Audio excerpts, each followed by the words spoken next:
Olá, sou Luciana Hetz, analista técnica do Sebrae, e vamos iniciar agora o módulo 2 do curso Lei Geral para as Micro e Pequenas Empresas. Iniciaremos agora conhecendo os números dos pequenos negócios no Tocantins. São mais de 70 mil pequenos negócios. Estes pequenos negócios dos quais tanto falamos, eles têm uma característica extremamente familiar. Então, 43% dos pequenos negócios no Tocantins são empresas essencialmente familiares, que ocupam as pessoas da família, a esposa, os filhos, sendo que 80% estão na área de serviço e de comércio. Nestas empresas, a contabilidade é pouco adequada, são poucos e muito informais esses registros contábeis. O próprio empresário, muitas vezes, é aquele que vende, é aquele que controla o estoque, aquele que controla o fluxo de caixa. E o mais preocupante, muitas vezes o controle de caixa de uma empresa de pequeno porte, ela é confundida com o caixa familiar. Isso gera uma instabilidade muito grande nos pequenos negócios. Eles precisam de conhecimento e de apoio para poderem crescer verdadeiramente, para poderem ser sustentáveis. Como estamos falando de pequenos empreendimentos que precisam de apoio para crescer, precisamos pensar que é importante que eles sejam tratados de forma isonômica. E vocês bem sabem o que é isonomia. De acordo com Rui Barbosa, a verdadeira igualdade consiste em tratar os desiguais desigualmente, na proporção da sua desigualdade. E é justamente isso que a Lei Geral propõe ao trazer benefícios e um tratamento diferenciado aos pequenos negócios. A Lei Geral, ela procura trazer às pequenas empresas oportunidades para que elas possam participar do mercado de igual para igual com as grandes empresas. E o nosso objetivo aqui é compartilhar com vocês, do Ministério Público, os detalhes dessa legislação tão nova e interessante.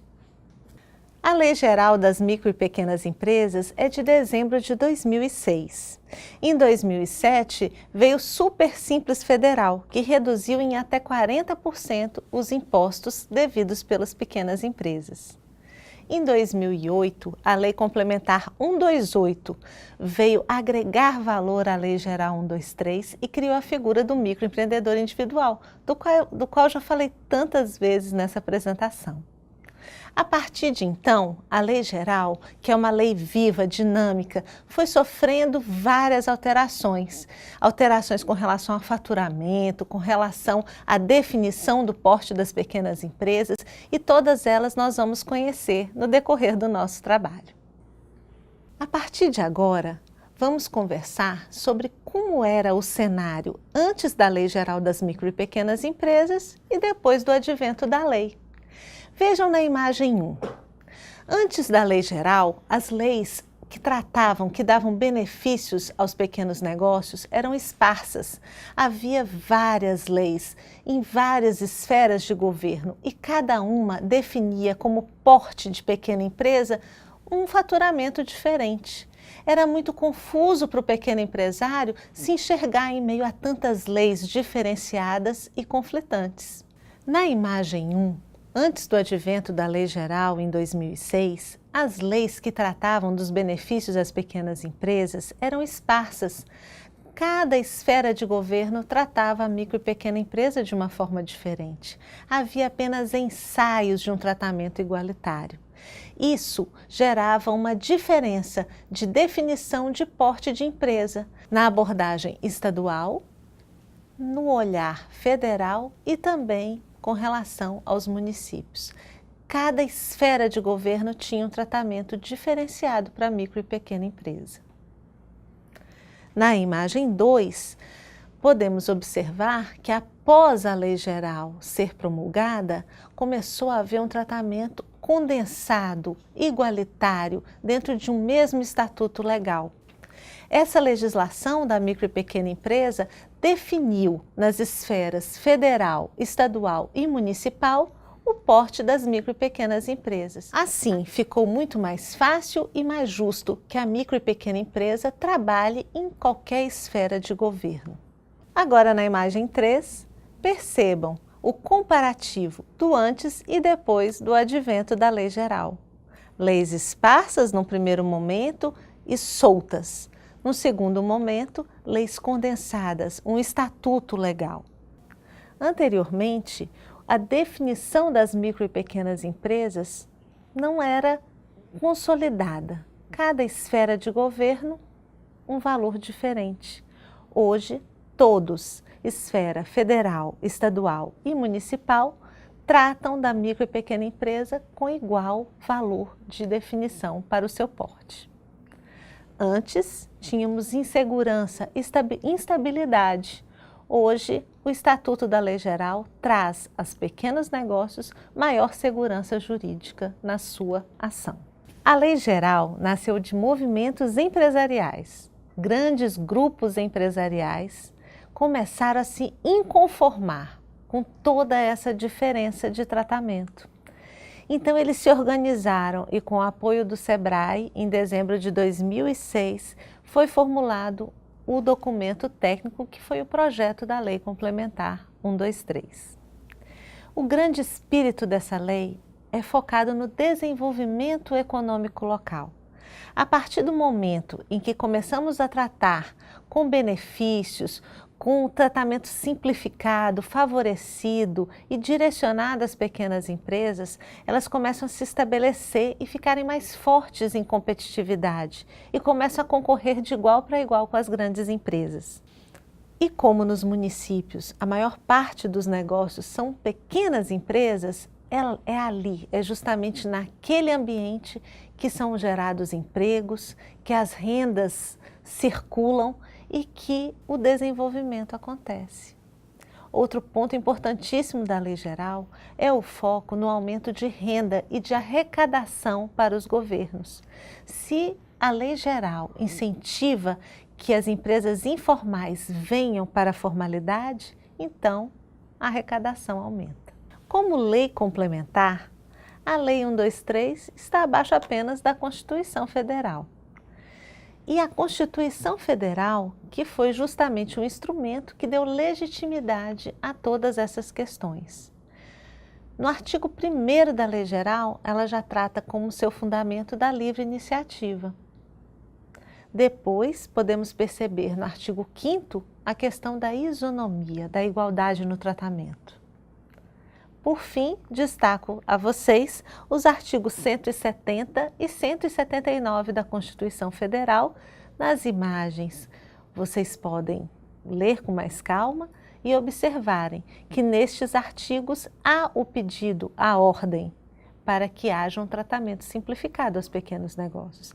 A Lei Geral tão somente trouxe à tona todo esse tratamento. E como ela é viva, conforme já havíamos conversado, ela está sempre em movimento e sempre buscando formas diferenciadas para cada vez mais tratar de forma diferente os pequenos negócios. Esses dados dos quais vamos tratar agora são dados da pesquisa GEM 2016. É uma pesquisa internacional publicada pelo SEBRAE. De acordo com a pesquisa GEM 2016, os fatores favoráveis para a abertura de empresas para empreendedores iniciantes são, sobretudo, a formação e capacitação de mão de obra. Esse fator, ele aparece com 30% dos entrevistados, colocando como fatores favoráveis para a abertura, e também o acesso a recursos financeiros. Agora, o mais interessante é que esses fatores também aparecem como limitantes. Vejam bem, na imagem que vocês vão verificar agora, os empreendedores iniciantes na mesma pesquisa GEM, em 60% dizem que o acesso a recursos financeiros são fatores limitantes para a abertura de novos negócios. Também eles comentam que legislação, impostos, leis e alta carga tributária é um fator limitante. Notem bem, neste mesmo grupo de empreendedores, o acesso a recursos financeiros aparece como fator limitante e como fator favorável. Percebam que esta é uma tendência para todos os negócios e para todas as esferas.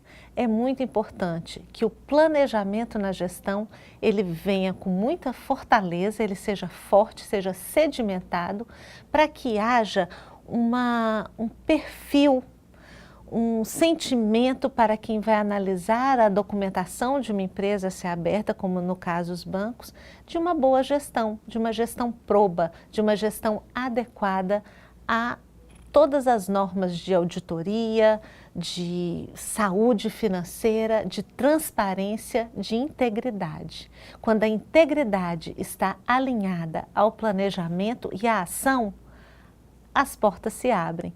Então a gente percebe aqui que a abertura de pequenas empresas, ela pode sim ser facilitada no caso de uma empresa que planeja e que é íntegra e que mostra essa integridade.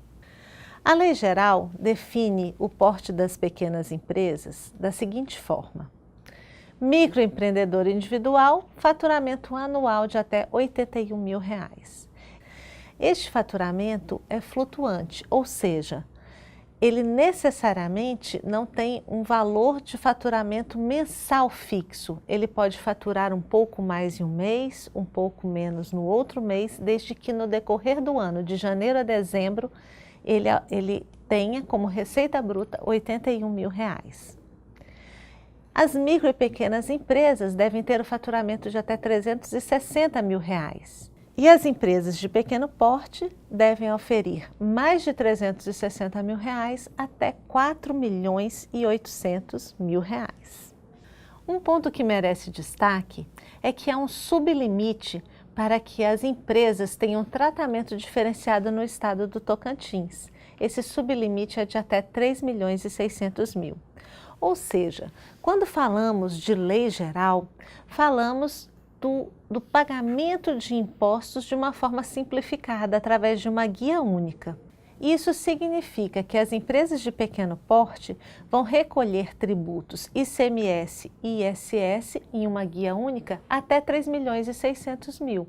A partir deste valor, elas recolhem de forma diferenciada, recolhem através de guias específicas. A Lei Geral é viva, é dinâmica e agora, em 2016, sofreu uma alteração que foi muito benéfica às pequenas empresas. Essa alteração diz respeito às subfaixas, a forma da empresa evoluir enquanto faturamento e pagamento de impostos. Anteriormente, as empresas tinham receio de crescer. Elas tinham medo de declararem seus faturamentos e terem que pagar mais e mais impostos por isso. A partir da promulgação da Lei Complementar 155 de 2016, este risco diminuiu muito, pois a Lei Complementar 155 substituiu as faixas, que eram 20 faixas de aumento de arrecadação tributária, por apenas 6 faixas. E ela criou um mecanismo que chamamos de rampa. A rampa é um mecanismo que vai possibilitar um pagamento de tributos de uma forma muito mais suave ao empresário. Ou seja, a partir da sua arrecadação, ele vai pagar os impostos somente no que exceder a alíquota anterior. Ele paga um valor a partir de um determinado nível de faturamento e, ao exceder esse nível de faturamento, apenas no que exceder, ele vai pagar a alíquota mais expressiva. O capítulo 4º da Lei Geral das Micro e Pequenas Empresas trata dos tributos e contribuição. Ele institui o regime especial unificado de arrecadação de tributos e contribuições devidos pelas microempresas e empresas de pequeno porte. Sempre que trato desse assunto, eu trago a metáfora do sanduíche. E neste sanduíche estão contemplados vários impostos que são pagos através de uma guia única pelo empresário de pequeno porte. São eles: o imposto de renda da pessoa jurídica, o imposto sobre os produtos industrializados, a contribuição social sobre o lucro líquido, COFINS, PIS/PASEP, contribuição previdenciária patronal, o ICMS, que é o imposto estadual, e o ISS, que é o imposto municipal. São vários impostos, todos pagos através de uma guia única que facilita muito a vida do empresário. Como em toda dieta, não são todos que podem comer este sanduíche.